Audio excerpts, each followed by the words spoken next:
ရိသန္တိမျိုးစိကောင်းလာတဲ့ပုဂ္ဂိုလ်တို့သည်ဒီပုဂ္ဂိုလ်မဆိုကုသိုလ်အလုပ်ကလေးတွေပေါ်မှာအမြဲတမ်းစိတ်ဝင်စားလေးရှိဒါပရိသန္တိမျိုးစိကောင်းတာနော်ပရိသန္တိမျိုးစိမကောင်းတဲ့ပုဂ္ဂိုလ်တွေကြပြန်တော့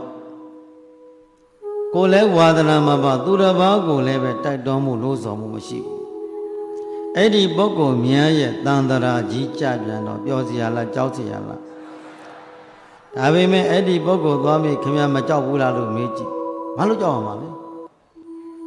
နောက်ဘနောက်ဒီဘနောက်ဒီဘဒီခါနောက်ဘနောက်ဆံပေါ့ဟုတ်တယ်လားဒီဘဒီစားနောက်ဘနောက်ခံပေါ့နောက်ဘမြစ်တည်သွားလို့ရှိရင်ဘာဖြစ်ဖြစ်ကိုတော့ကိုမသိတော့ဘူးဖြစ်ချင်တာဖြစ်ဖြစ်စီအဲ့ဒါဩစေတဒိဋ္ဌိလို့ခေါ်တယ်အာဒိဋ္ဌိတဲ့ဒီဘဒီစားမနောက်ဘနောက်ခံပေါ့ဆိုရင်အဲ့ဒါဩစေတဒိဋ္ဌိလို့ခေါ်မာယွင်းသောအတွေ့ခေါ်သိပြီးတော့နှမျောဖို့ကောင်းတယ်ဘဝဟုတ်တယ်လားစိတ်နှံသိပြီးတော့နှမျောဖို့ကောင်းတယ်